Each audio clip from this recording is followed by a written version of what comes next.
الشيخ بريك بن حميد، نعم. حياك الله في المدرسة التي درست بها والتي أدرتها فيما بعد. ذكرياتك عن هذه المدرسة التي أنشئت، ومن الذي أنشأها وتبرع بهذا المبنى؟ اللي تبرع بالمبنى الوالد الله يرحمه رحمة الله عليه، جزاه الله خير. واللي انشاها حياة المرحوم سليمان سليم مدير تعليم رابغ. نعم. جاء هنا وطلب فتح مدرسة.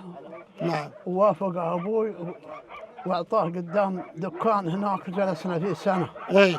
ثم انتقلنا 73 إلى هذا المبنى بعد سوي وظبط. نعم. وقعد هذا المبنى وتخرجنا منه. نعم. عام 78. درست أنت فيها الابتدائي كامل؟ درست الابتدائي من أولى إلى سادسة هنا. أي. من كان المدير؟ كان المدير عبد الله بن حامد بن بقران الهندي. نعم. من خليص رحمة الله عليه، من رابغ. نعم. إيه.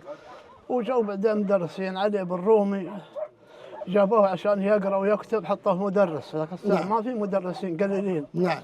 وجاء محمد بن طريمه الله يرحمه رحمة الله عليه. ايوه، ومبارك بن عوده من رابه واخر مدرس، وجاءوا معهم فلسطينيين ومصريين. طيب متى رجعت؟ متى عدت إلى المدرسة مديرا بعد أن كنت طالب؟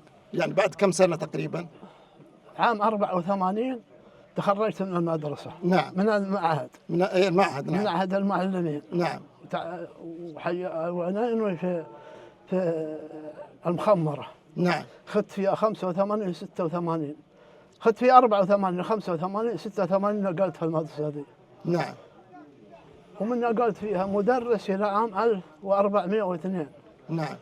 بعدين حولوني لمركز التعليم في الطائف. نعم.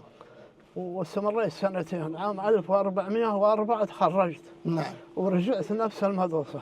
نعم. مدرس. وفي عام ايوه، وفي نفس العام علي بن رومي حلوا للتقاعد. نعم. السن القانوني. أي. ورشحوني انا مدير المدرسة. نعم. وفي عام 1413 طلبت التقاعد بخدمة 29 سنة. ما شاء الله تبارك الله. واخذت التقاعد. نعم. وفي 1418 رشحوني عضو مجلس منطقة مكة المكرمة. أي. لمدة 4 سنين. الله يعطيك الصحة والعافية. إيش ذكرياتك عن المدرسة هذه؟ إيش مشاعرك الآن وأنت تقف بعد أن كنت طالبا ثم مديرا لهذه المدرسة؟ والله السعيد الذكريات سبحان الله. نعم. سبحان الله. الوقت اختلف عن أول. نعم. من أول الناس متحابين مع بعضهم ورايحين وجايين وما زالوا كذلك بإذن الله تعالى. وما زالوا كذلك. نعم. إن شاء الله. لكن